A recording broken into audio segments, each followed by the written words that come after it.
Bismillahirrahmanirrahim.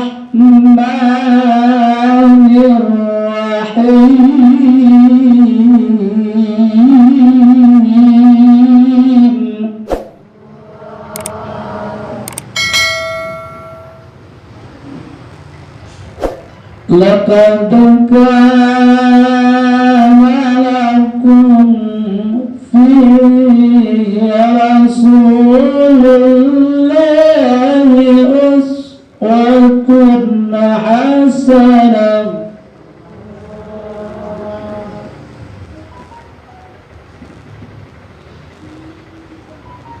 liman kana yarjullaha wal yawmal akhir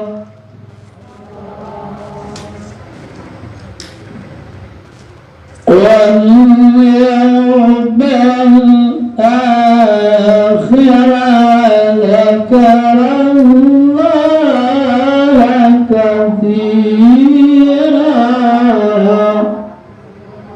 صدق الله العظيم.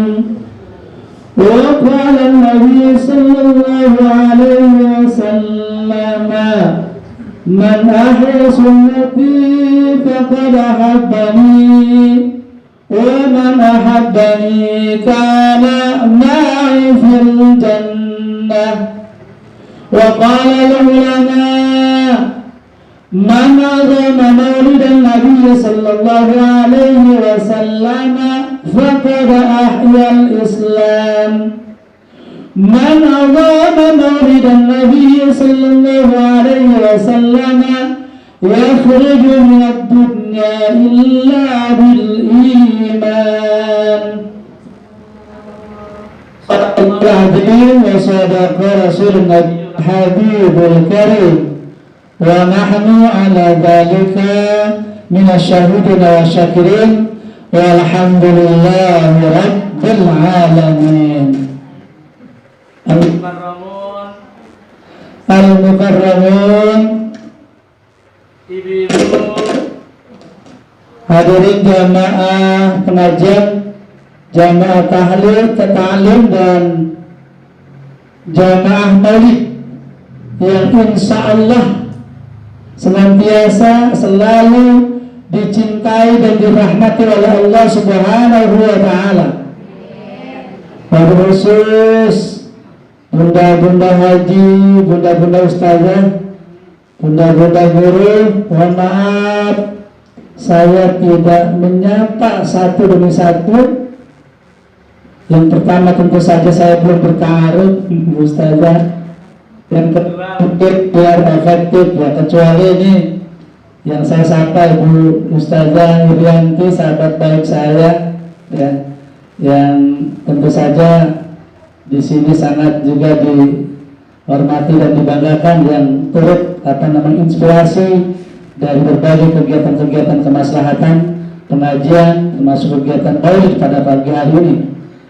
Alhamdulillah kita bersyukur kepada Allah Subhanahu wa Ta'ala, Zat yang maha tinggi dan yang maha agung, yang biasa melimpahkan kepada kita berbagai anugerah kenikmatan yang begitu banyak, tak henti-hentinya, tak putus-putusnya siang dan malam. Allah berikan nikmat kepada kita atas nikmat yang telah Allah berikan kepada kita. Pada kesempatan hari ini kita ditakdirkan berjumpa ya. Jadi perjumpaan kita pada hari ini bukan sebuah kebetulan, tetapi atas izin dan takdir Allah Subhanahu wa Ta'ala. Meskipun sahabat buahnya, kausalitasnya Ibu Ustazah Bunda Haja Irianti beberapa hari lalu yang sempat kontak dengan saya, tapi itu hanya saya lihat saja ya. Tetapi Tuhan jualah, Allah jualah yang mempertemukan kita pada hari ini. Mudah-mudahan perjumpaan kita pada pagi dan menjelang siang hari ini, pertemuan yang tentu saja mendapatkan berkah dan ridho dari Allah Subhanahu wa Ta'ala. Amin ya Allah ya Rabbal Alamin. Pertemuan yang banyak membawa kebaikan, pertemuan yang banyak membawa kemanfaatan, kemaslahatan, dan insya Allah ini menjadi sababnya, menjadi sebab pertemuan kita, perjumpaan kita nanti di surganya Allah Subhanahu wa Ta'ala. Amin ya Allah ya Rabbal alamin. Ya, silaturahmi itu subhanallah banyak sekali manfaatnya. Ini bagian dari, kalau kita bicara cinta Nabi, salah satu caranya adalah melaksanakan sunnahnya. Silaturahmi, man ahabba ayyubsata bi rizqihi wa ayyumsa fi umrihi falyasil rahimah. Siapa orang yang menginginkan, menghendaki rezekinya banyak, rezekinya berkah, umurnya panjang, falyasil rahimah, maka sambunglah tali silaturahmi. Mudah-mudahan pada pagi hari ini, ya, meskipun Bapak Ibu hadirin sekalian, Ibu-ibu, ada banyak pandangan bahwasanya umur itu azal, itu sudah Allah tentukan takdir termasuk waktunya. Tetapi secara pribadi saya punya pandangan, kalau Allah berkehendak, bagi Allah tidak ada yang tidak mungkin. Boleh jadi karena sedekah seseorang, boleh jadi karena kebaikan kita, boleh jadi karena silaturahmi kita yang Allah sudah tentukan takdirnya esok pagi kita menghadapnya, lalu Allah panjangkan umur kita. Amin ya Allah ya Rabbal alamin. Ya. Salawat wa salam, salam sejahtera semoga selalu senantiasa terlimpah curah atas junjungan alam baginda Rasulullah Muhammad sallallahu alaihi wasallam, seorang nabi, seorang rasul, seorang manusia yang sangat mulia dan dimuliakan oleh zat yang maha mulia, ya, manusia yang sangat agung dan diagungkan oleh zat yang maha agung, yaitu habibana wa syafi'ana wa maulana Muhammad sallallahu alaihi wasallam. Mudah-mudahan harapan kita kelak di yaumil qiyamah nanti, di yaumil mahsyar nanti, di hari pembahasan nanti, saat itu manusia tenggelam dalam lautan air mata, sudah berada di batas hidup sampai ke mata, terik matahari begitu panas jadi atas kepala kita. Saat itu orang meminta pertolongan, tidak ada gunanya orang meminta pertolongan saat itu karena semua orang butuh pertolongan. Datang gerombolan manusia. Pada siapa? Kepada Nabi Adam, wahai Adam, engkau adalah manusia yang paling mulia. Engkau diciptakan dari tangan Allah. Berikan pertolongan kepada kami, berikan syafaat kepada kami. Apa yang diucapkan Nabi Adam? Dia katakan, belum pernah Allah begitu murka, Tuhanku begitu murka, kecuali murka marah pada hari ini. Dan setelah ini tidak ada lagi murkanya Allah. Aku juga tidak tahu apakah tobatku diterima atau tidak. Aku telah berbuat dosa kepada Allah. Aku tidak mampu memberikan syafaat. Datanglah kepada yang lain. Tidak mampu, Ibu. Nabi Adam saja, Nabi yang pertama kali diciptakan oleh Allah, tidak mampu nanti pada hari kiamat memberikan syafaat. Syafaat itu artinya pertolongan, bantuan, pengampunan. Datang Nabi, datang gerombolan manusia kepada siapa? Pada Nabi Nuh, lalu kepada Nabi Musa, kepada Nabi Ibrahim, datang kepada Nabi Isa. Mereka semuanya tidak mampu. Lalu datanglah kepada Nabi kita Nabi Muhammad sallallahu alaihi wasallam. Kata Allah, ya wahai kekasihku, wahai Muhammad, angkatkanlah wajahmu. Apa yang kau inginkan? Apa yang kau kehendaki? Nabi kita meminta supaya diberikan syafaat kepada hambanya, kepada umatnya. Subhanallah, ya. Disitulah kita akan mendapatkan syafaat. Kalau kita mengandalkan amal ibadah kita, ibu-ibu, rasanya tidak cukup untuk kita bawa pulang menghadap Allah, tidak cukup menghantarkan kita kepada surganya Allah. Oleh karena itu, harapan kita mendapatkan syafaatul uzma, syafaatul kubro, syafaatnya yang besar dari Nabi kita, Nabi besar Muhammad sallallahu alaihi wasallam. Bu, mau dapat syafaat dari Nabi? Mau, insya Allah. Hadirnya kita di sini ini menjadi sababiah nanti kita akan mendapatkan syafaat dari Nabi kita, Nabi Muhammad sallallahu alaihi wasallam. Man ahya sunnati faqad ahabbani. Siapa orang yang cinta terhadap sunnah-sunnahku, maka mereka itu adalah mencintai aku. Faqad ahabbani. Siapa mereka yang mencintai aku, kana ma'i bil jannah, mereka akan bersama-sama dengan aku di surganya Allah Subhanahu wa ta'ala. Amin ya rabbal alamin. Kita membayangkan wajahnya saja tidak mampu. Ya, seperti apanya Nabi, tetapi tentu saja banyak penjelasan di beberapa kitab tentang bagaimana keadaan perwajaan Rasulullah Muhammad SAW. Satu kisah disebutkan Ibu, Nabi sempat mengumpulkan para sahabatnya, wahai para sahabatku, aku ingin bicara dengan kalian. Tahukah kalian siapakah manusia yang paling mulia di hadapan Allah? Lalu para sahabat menjawab, wahai Rasulullah, makhluk yang paling mulia itu adalah para malaikat. Tentu saja malaikat itu adalah makhluk yang mulia, kata Nabi. Malaikat selalu bertasbih, malaikat selalu berzikir, malaikat tidak pernah berdusta, tidak pernah durhaka kepada Allah. Tapi bukan itu maksud jawabannya, wahai sahabat. Lalu para sahabat mencari jawaban yang lain. Ya Rasulullah, kau yang paling mulia di hadapan Allah. Tentu saja para Rasul adalah mulia di hadapan Allah karena menyampaikan risalah Islamiyah.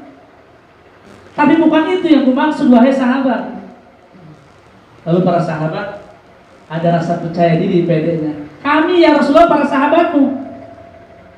Tentu saja engkau mulia di hadapan Allah. Engkau ada sahabat-sahabatku yang selalu membackup perjuanganku, yang selalu menemaniku dalam suka maupun duka. Tapi bukan itu yang aku maksud jawabannya. Lalu apa ya Rasulullah?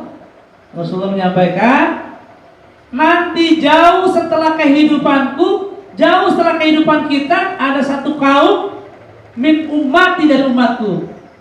Lalu ada satu hadis, tuba man ro'ani wa amanabi. Apa artinya? Tuba, beruntunglah, bersyukurlah orang yang ro'ani, mereka yang melihat aku, menyaksikan aku, hidup sejaman dengan aku, wa amanabi, dan mereka juga beriman kepadaku. Artinya sahabat-sahabat Nabi, orang-orang yang hidup pada zaman Nabi dan menyaksikan Nabi, itu mulia. Kita membayangkan seandainya kita hidup di zaman Nabi, indah sekali barangkali ya. Tetapi ibu tidak usah khawatir, kata Nabi, ya, tuba, tuba, tuba, berkali-kali sampai 7 kali Nabi menyebutkannya. Beruntunglah, sangat beruntunglah. Siapa yang mereka beruntung itu? Wala ro'ani, mereka yang tidak melihat aku, tidak menyaksikan aku, tidak kenal dengan aku, tidak sejaman dengan aku, wa amanabi, tapi mereka mengimaniku. Kita ini tidak sejaman dengan Nabi, jauh 14 abad yang lalu. Tetapi kita pada hari ini memperingati hari kelahirannya sebagai bentuk kecintaan kita kepada Nabi kita. Ini adalah kita termasuk golongan hamba Allah yang sangat mulia di hadapan Allah. Amin ya Allah ya Rabbal alamin. Ibu cinta sama Nabi, Bu? Beneran? Apa buktinya? Cinta terhadap Nabi atau cinta dengan suami? Lebih cinta suami kali ya? Suami ngasih uang ke jajan, ngasih uang buat belanja, shopping. Ibu-ibu, ini bagian dari cinta kita. Makanya mohon maaf, beribu-ribu maaf. Mungkin saja ada saudara kita, teman kita yang sebentar-sebentar bid'ah, sebentar-sebentar. Maksudnya kalau dimaknai bahwa saya tidak sesuatu yang pada zaman Nabi semuanya hampir dalam kehidupan kita semuanya bid'ah ya. Tapi ini sebagai manifestasi, sebagai wujud nyata, sebagai realisasinya kita cinta terhadap Nabi. Kita dengan cinta terhadap seseorang saja, punya teman, punya pacar, punya sahabat, punya suami, nggak ingat kelahirannya. Sedangkan ulang tahunku kau tak ingat lagi. Ulang tahun aja nggak ingat. Milad itu kan seorang-orang ulang tahun kan gitu ya. Gitu. Jadi kita cinta terhadap Nabi ya. Ya Nabi salam alaika, ya Rasul salam alaika, ya Habib salam alaika, salawatullah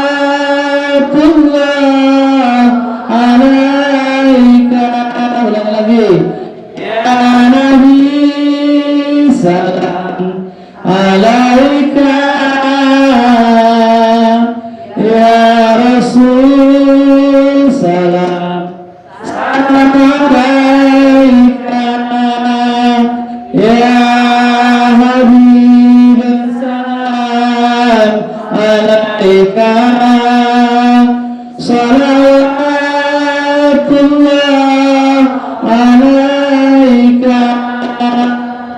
Cinta kita kepada Nabi, cinta secinta-cintanya cinta, ya, cinta secinta-cintanya cinta, cinta di atas segalanya cinta, ya. Nabi saja nurun fauqa nuri, cahaya di atas cahaya. Mestinya kerinduan kita kepada Nabi rindu rindunya rindu. Tidak ada lagi kerinduan yang sangat kita rindukan kecuali rindu kepada Nabi kita, Nabi besar Muhammad Sallallahu Alaihi Wasallam. Ibu, banyak kisah yang menjelaskan bagaimana para sahabat, bagaimana para tabi'in yang begitu cinta terhadap Nabi harus rela segalanya ditinggalkan. Ada satu kisah seorang sahabat wanita, ini sebagai bukti kecintaannya. Pada saat itu baru saja selesai perang Tabuk, lalu si sahabat wanita tadi gugur suaminya meninggal dunia dalam peperangan, ayahnya meninggal dunia, anaknya meninggal dunia, lalu saudara-saudaranya meninggal dunia. Setelah kembali dari perang Tabuk, apa itu yang diucapkan oleh perempuan tadi? Wahai saudara-saudaraku, bagaimana keadaan Rasulullah? Yang ditanyakan siapa? Rasulullah. Bagaimana keadaan Rasulullah? Singkat kisah dijawab, Rasulullah alhamdulillah baik-baik saja. Dia mengucapkan sujud, kita akan bersyukur bahwasanya Rasulullah Muhammad SAW dalam keadaan sehat dan baik-baik saja. Lalu ditanya kepada sahabat yang lain, wahai sahabat, apakah kamu tidak bersedih? Suamimu meninggal dunia dalam peperangan, ayahmu juga gugur dalam peperangan, saudara-saudaramu, anakmu juga semuanya gugur dalam peperangan. Mengapa kamu tidak sedih? Apa yang diucapkan? Tidak ada musibah yang paling besar kecuali musibah yang terjadi pada Rasulullah. Tidak ada kematian yang paling hebat, yang paling besar, yang paling dasar kecuali perginya Rasulullah. Artinya ketika mendengar Rasulullah masih ada, sumringah senyum. Tetapi sebaliknya, ada sahabat seorang yang bernama Abdullah bin Zaid. Ini masih kita bicara tentang cinta ya. Karena yang namanya peringatan ini salah satunya mahabbah, cinta. Cinta yang tentu saja ini dari lubuk hati yang paling dalam, yang tidak bisa dilukiskan dengan kata-kata. Begitu senang, mendengarkannya saja sudah begitu indah ya. Abdullah bin Zaid pada suatu ketika berada di ladang, lalu dikabarkan dari satu anaknya, wahai ayah, ada kabar duka, ada berita duka. Kenapa? Rasulullah Muhammad SAW meninggal dunia. Inna lillahi wa inna ilaihi raji'un. Lalu apa ibu? Abdullah bin Zaid di tengah ladang, dia mengangkatkan kedua tangannya, dia berdoa, ya Allah, tidak ada lagi keindahan di dunia ini yang paling indah kecuali wajah Rasulullah. Setelah ini aku tidak lagi melihat keindahan yang ada di dunia ini selain wajah Rasulullah Muhammad SAW dan keindahan kehidupannya. Lalu apa? Ya Allah, kabulkanlah permintaanku, butakan saja mataku, karena setelah ini aku tidak lagi melihat keindahan. Lalu Allah kabulkan permintaannya, Allah kabulkan doanya. Abdullah bin Zaid buta seketika matanya. Kenapa? Untuk apa melihat sesuatu yang ada di dunia ini? Panorama alam, kemudian keindahan laut, keindahan gunung, tidak dianggap indah kecuali melihat wajah Rasulullah Muhammad Sallallahu Alaihi Wasallam. Seperti itu, ya. Kalau kita bicara tentang riwayat-riwayat orang yang mencintai Nabi, subhanallah, ya, cinta, ya. Cinta itu rasa, memang bukan kata. Tapi tentu saja rasa itu juga harus diungkapkan dengan kata-kata. Kita ungkapkan rasa cinta kita kepada Nabi. Ini hadirin sekalian yang rahmati Allah. Lalu setiap kali kita berada di peringatan Maulid, tentu saja yang kita inginkan adalah meneladani Rasulullah Muhammad Sallallahu Alaihi Wasallam. Banyak saya sering menyampaikan suatu tentang keteladanan Nabi, lalu orang mengatakan, ya kita kan bukan Nabi. Ya siapa yang menyampaikan situ Nabi? Ya. Tapi tentu saja karena kita sebagai umatnya, sebagai hambanya, kita harus meneladani, mencontoh kehidupan Rasulullah Muhammad SAW. Dalam ayat yang saya sampaikan tadi di mukadimah surat Al-Ahzab. A'udzubillahi minasyaitonirrajim. Bismillahirrahmanirrahim. Laqad kana lakum fi Rasulillahi uswatun hasanah. Sungguh telah ada pada diri Rasulullah itu suri tauladan yang baik bagimu. Suri tauladan, uswatun hasanah adalah contoh-contoh kehidupan. Sudah lengkap. Ibu, kalau kita mau mencontoh kehidupan Rasul, beliau manusia biasa tentunya. Makan dan minum, istirahat, tidur, ayah dari anak-anaknya, suami dari istri-istrinya. Tentu saja sebagai manusia biasa, tetapi tentu ini manusia yang paling mulia, yang seluruh keteladanan ada pada diri Rasulullah. Ibu, pernah ada Arab Baduy, orang Arab pedalaman, pernah datang kepada siapa? Datang kepada Umar ibn Khattab. Saat itu Rasulullah SAW sudah tidak ada. Wahai Umar, saya ingin tahu, tolong ceritakan bagaimana akhlak Rasulullah. Apa yang dijawab oleh Umar? Wahai saudaraku, aku tidak bisa menjawab pertanyaanmu. Sambil wajahnya sendu, kemudian ada satu kesedihan, keharuan, dan sambil meneteskan air mata. Belum menjawab, hanya mengatakan saya tidak mampu untuk menjawabnya. Silakan kamu tanyakan kepada Bilal. Diarahkan itu Arab Baduy untuk melanjutkan pertanyaannya kepada Bilal, salah seorang sahabat Nabi juga. Assalamualaikum Bilal, wahai Bilal, tolong ceritakan bagaimana akhlak Rasulullah, akhlak Nabi Muhammad. Ucapan Bilal kira-kira sama persis seperti jawabannya Umar, meskipun di tempat yang berbeda. Wajahnya sendu, wajahnya muram, kemudian matanya berkaca-kaca, berlinang dan menangis sambil menahan keharuan, menggigit bibirnya. Dia ingin tidak menangis tersenduh-senduh gitu. Coba kalian tanyakan kepada Sayyidina Ali. Itu Arab Baduy dipindah sana pindah sini, lanjut bertanya kepada Umar, dilanjut kepada Bilal, lalu suruh lanjut lagi bertanya kepada Sayyidina Ali. Wahai Ali, aku ingin mendapatkan jawabanmu. Bagaimana akhlak Rasulullah? Subhanallah, ibu, seperti yang diucapkan oleh Siti Aisyah, innaka la'ala khuluqin azim.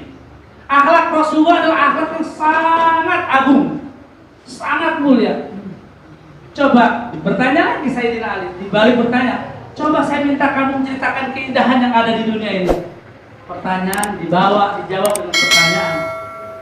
Singkat cerita adalah keindahan yang ada di dunia ini dikalahkan oleh keindahan akhlak Rasulullah Muhammad SAW. Makanya kehadiran beliau ketika Islam datang itu, innama bu'istu liutammima makarimal akhlak. Ya, itu akhlak yang luar biasa. Nabi itu sabar. Kalau kita ibu termasuk orang yang sabar tidak itu? Sama suami sabar nggak? Sama anak sabar nggak? Sama cucu sabar nggak? Yang banyak itu temperamental, marah, apalagi makin tua kan emosinya makin tinggi. Ngambeknya makin sebentar marah, sebentar ngambek. Tabayun dulu, klarifikasi dulu, tanyakan dulu benar persoalannya, benar atau salah. Marahnya luar biasa. Nah, coba akhlak Nabi itu luar biasa. Hampir seluruh kehidupannya sabar. baru datang Islam datang tuh menyebarkan Islam, Bu Ustazah Irianti sabar ya. Sebab apa? Nabi dulu pada saat mau Islam datang itu berangkat sholat, itu seringkali di jalan itu dilempari, memang hanya jalan itu yang dilewati Rasulullah. Lempari benda-benda tajam, mungkin paku, mungkin duri, supaya apa? Supaya Nabi kita celaka. Apakah Nabi marah? Dengan tenangnya, dengan senyumnya dia pungut, dia ambil, dia pindahkan. Artinya itu pelajaran buat kita ketika kita menghadapi masalah. Ada satu Ibu Irianti paham ini pepatah Cina yang diindonesiakan, daripada kita menutupi kegelapan lebih baik ambil sebatang lilin lalu nyalakan. Artinya ketika kita ada satu persoalan, sudah jangan menambah masalah dan jangan menimpakan persoalan kepada orang lain. Sudah saja selesaikan apa yang bisa kita lakukan. Dibuang dulu satu persatu. Bukan hanya itu Ibu, sabar. Ini artinya kalau kita mencontoh, memang harus begitu. Diludahi, mudahin mukanya. Mau sholat. Rasanya kalau saya mau berbuat kebaikan sekalipun ada orang yang jahat, rasanya pulang dulu beli ambil golok yang tajam sekali. Harus berhadapan dulu dengan saya, gelut dulu lah, ribut dulu, pokoknya urusan nanti. Kira-kira begitu kalau kita, ya. Makanya bujangan sering marah. Kata ungkapan itu, orang yang memulai dengan amarah maka akan berakhir dengan rasa malu. Suami dimarah-marahin, ternyata kita yang salah mah gitu ya. Malu kita itu, tapi kan gengsi juga kalau untuk ngakui kesalahan gitu ya. Sabar gitu ya. Itu sampai suatu ketika tidak ada lagi yang meludahi Nabi saat dia berangkat sholat. Nabi bertanya kepada tetangga sekitar dekat, wahai kisanak, wahai saudara, adakah tahu kabar tentang si fulan? Siapa? Itu yang biasa meludahi aku. Coba lagi, kalau kita kan biar mampus itu orang itu meludahi saya lagi. Kan begitu. Seneng banget kan ya. Tapi dia Nabi katanya sakit, segera pulang, wahai istriku, ayo kita jenguk saudara kita sedang sakit. Ini artinya kalau ada teman-teman kita, saudara-teman pengajian, kadang-kadang kan biasa mulut ibu-ibu sama dengan bapak-bapak juga ya, suka gunjing, suka gosip, digosok-gosok biar sip, rame, tambah lagi. Tidak apa-apa, hadapilah ketidakbaikan dengan kebaikan. Biarkan saja. Banyak para sahabat, banyak orang-orang yang masuk Islam pada zaman Nabi bukan karena kehebatan secara fisik Nabi, tetapi karena kelemah lembutan sifat Nabi. Luar biasa. Datang dijenguk, kemudian apa? Sudah bergetar itu, ketakutan itu. Biar mungkin saya mau dibunuh, tidak apa-apa, pasrah saja. Tapi tidak, didoakan, diusah dengan lembut, ditanya, dikasih makanan. Nah, kita juga mestinya begitu. Akhlak kita harus akhlak yang baik. Ya. Nabi seperti itu, bahkan Nabi itu pemaaf. Ya, jangankan orang lain minta maaf dengan kita, tidak minta maaf pun sebenarnya kita harus sudah memaafkan. Memberi maaf lebih baik daripada keadilan. Kadang-kadang kan kita rasanya tak ada maaf, Bang. Jangankan nggak minta maaf saja saking sakitnya, tidak ada maaf bagimu, tidak ada tempat. Saya terlalu saya terlalu sakit. Tiba sakit itu kecil banget. Sebelum ungkapan luar biasa. Gara-gara apa? Kecil, mungkin gara-gara ucapan, gara-gara SMS salah ketik, namanya juga tangan. Ya, banyak juga itu kan HP yang bisa ngetik sendiri. Ternyata kita ngetiknya begitu, keluarnya kalimat yang mungkin nggak sengaja. Ucapan juga. Makanya Ibu, ini bahaya lisan. Nabi itu kata Nabi apa? Nabi manis sekali wajah mulutnya. Kenapa? Bukan karena secara fisik, tapi ucapan terlalu indah, sangat indah. Kata Nabi, "Falyaqul khairan aw liyasmut." Berkata yang baik. Kalau kamu tidak bisa berkata dengan baik, lebih baik diam lebih dalam dari keheningan, lebih dalam dari kata-kata, lebih dalam dari sekedar bicara, daripada asbun, asal bunyi, asmung, asal ngomong, tidak berkualitas. Untuk apa? Ya. Bila pedang melukai tubuh masih ada harapan untuk sembuh. Tapi bila kata-kata melukai hati, kemana obatnya dicari? Gara-gara ucapan. Makanya lisan kita jaga. Salamatul insan fi hifdzil lisan. Selamatnya manusia karena terpelihara lisannya. Ya, ya selamat lagi. Allahumma shalli ala sayyidina Muhammadin tibil qulubi ودوائها وعافية الأبدان وشفائها ونور الأبصار وضيائها. Lagi, Allahumma salli ala sayyidina Muhammadin timil qulubi wa dawaiha wa afiyatil abdani wa shifaiha wa nuril absari wa diyaiha wa ala alihi wa sahbihi wa sallim. Allahumma salli wa sallim wa barik alaihi. Ibu-ibu, kalau kita membicarakan tentang kebaikan Nabi, keterangan Nabi, rasanya tidak cukup waktu sehari semalam, berhari-hari, berminggu-minggu tidak cukup. Ya, tetapi tentu saja ada sifat-sifat yang tentu saja secara umum yang harus kita teladani. Beliau itu sabar dan juga pemaaf. Bukan hanya itu. Mungkin kita pernah membaca kisah bagaimana wajah Nabi berdarah-darah, mukanya dilempari batu, ada bagian gigi yang patah. Kenapa? Mereka melempari Nabi pada saat itu, mencoba saat sebelum hijrah ke Madinah, sempat hijrah ke Taif, penjajakan. Mudah-mudahan tempat itu bisa dijadikan tempat hijrah para sahabatnya yang saat itu memang suasana di Mekah sudah tidak situasional, tidak kondusif untuk syiar agama Islam. Tentu saja kalau kita gali secara mendalam, kenapa orang harus hijrah? Bukan karena tidak. Kalau Nabi mau, kalau Rasul mau, tinggal minta pertolongan Allah. Tetapi tentu saja ada banyak makna yang tersirat, ya. Kenapa orang harus hijrah seperti kita di sini? Saya yakinnya ya, bukan semuanya pribumi di sini kan, bukan aja ya. Semuanya kita sudah masyarakat sudah majemuk, sudah heterogen, ya. Sama Madinah dulu itu adalah Yasrib, kota mati. Nabi datang dari Mekah ke Madinah, makanya disebut muhajirin, orang yang hijrah. Mereka penduduk asli Yathrib namanya Ansor, penolong. Muhajir dan Ansor bersaudara dipersatukan oleh Nabi, membangun Yathrib sehingga menjadi Madinah, menjadi kota. Madinah itu artinya kota. Madinatul Munawwarah, kota yang penuh dengan cahaya, kota metropolitan. Kota metropolitan itu adalah setelah Nabi datang. Makanya ibu diadopsi itu, diambil kalimat Madinah itu. Jadi dibawa pulang ke Indonesia jadi masyarakat Madani. Masyarakat Madani itu artinya masyarakat yang modern, masyarakat yang maju. Nah, ini masyarakat heterogen kita di sini. Ciptakan kekeluargaan. Kita tidak tahu di bumi mana kita akan mati, sebagaimana kita juga tidak tahu di bumi mana kita dilahirkan. Tidak penting. Kita tidak tahu di bumi mana kita akan mati. Sudah lagi tidak bicara lagi bumi pendatang. Ya, bersama-sama membangun Islam, ya, bersama-sama menegakkan syiar Islam. Nabi sampai berdarah-darah, ibu. Lalu apa?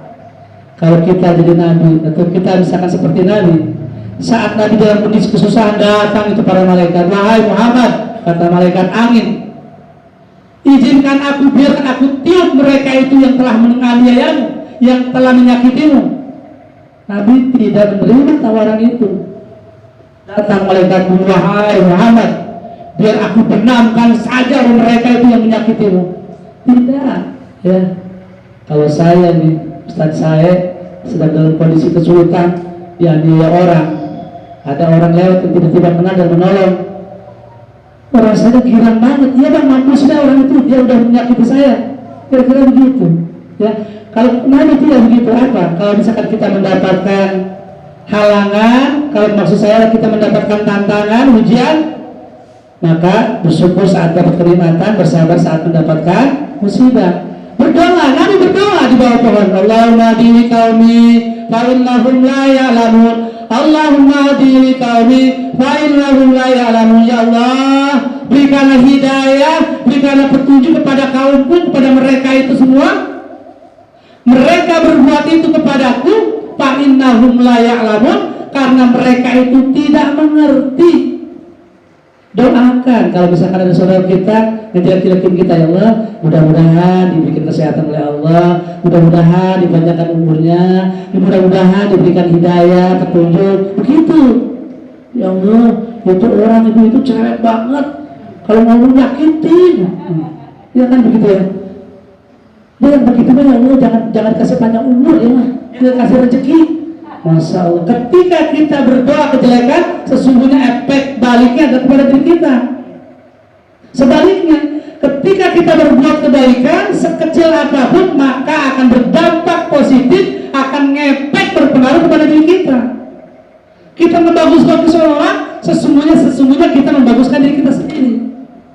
Tidak usah mahal, tidak usah pelit mendoakan kebaikan kepada orang lain. Ya, kita tidak punya modal apa-apa, belum kita punya hajat apa misalkan. Bisa sampaikan kepada ibu pengalaman spiritual juga yang saya sampaikan.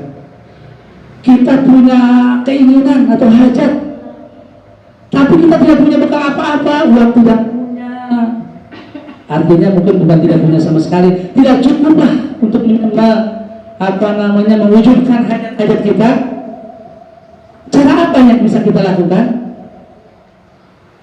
Berbuat kebaikan semampu kita, paling tidak mendoakan.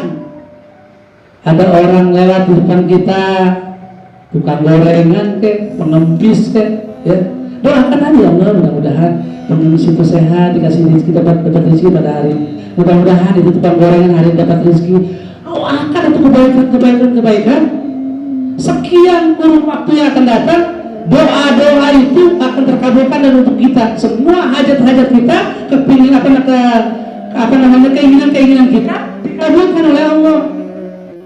Ya, makanya jangan pernah berdoa yang jelek buat orang. Ya kalau bercandaan boleh, biar itu si ibu itu lama-lama juga mati tuh. Ya iya, lama-lama memang itu orang hidup terus apa. Kalau itu kan bukan doa namanya, ya.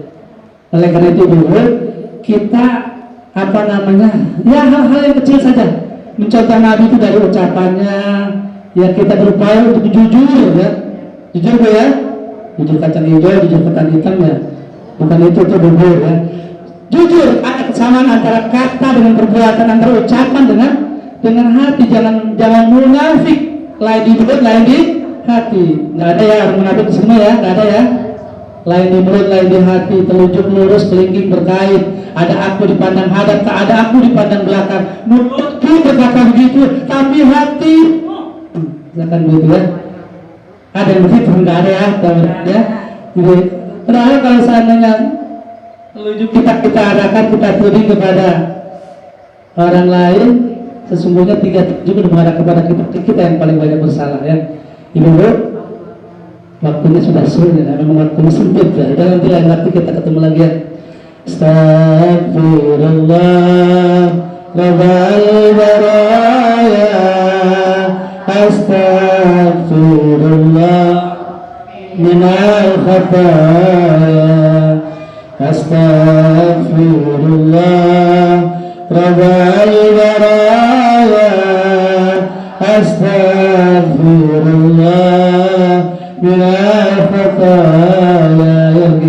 Astaghfirullah Rabbal baraya, astaghfirullah minal khataya. Lanjut Bu. Astaghfirullah. Pada hari ini kami berkumpul di hadapan ya Allah. Kami memperingati hari kelahiran Nabi besar Muhammad SAW sebagai bentuk cinta kami kepada Nabi, kepada kekasih-Mu ya Allah. Ya Allah, jadikan kami termasuk golongan orang-orang yang mendapatkan syafaat pada hari kiamat nanti ya Allah. Ya Allah, ya Rabb, ampunilah dosa-dosa hamba ya Allah. Dosa hamba begitu banyak, seperti butir-butir pasir di laut ya Allah. Air di laut pun tidak cukup untuk mencucinya ya Allah. Gunung-gunung pun rasanya tak sanggup untuk memikulnya ya Allah. Tapi pintu ampunan-Mu ya Allah seluas langit dan bumi ya Allah. Ampunilah dosa-dosa kami ya Allah. Ampunilah dosa kedua orang tua kami ya Allah. Ampunilah dosa guru-guru kami ya Allah. Kasih sayangilah mereka, berikanlah mereka kemuliaan ya Allah. Ya Allah ya Rabb, kami belum bisa membalas apa-apa ya Allah. Ya Allah ya Rabb, kami bukanlah siapa-siapa ya Allah. Kami hanyalah anak-anak manusia yang berbangga dengan dosa-dosa ya Allah. Setiap tetes darah yang mengalir dalam tubuh hamba ya Allah penuh dengan dosa-dosa ya Allah.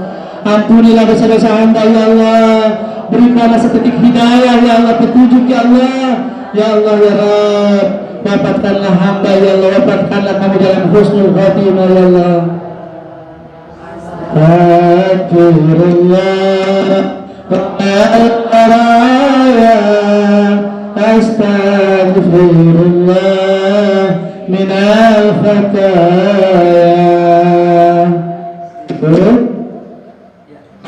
Pertemuan kita, perjumpaan kita sampai di sini dulu ya. Jangan katakan selamat berpisah, tapi katakanlah sampai berjumpa kembali ya. Mudah-mudahan di lain waktu ya.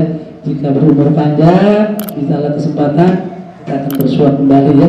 Kurang lebihnya mohon maaf. Akhirul kalam, billahi taufiq wal hidayah, Assalamualaikum warahmatullahi wabarakatuh.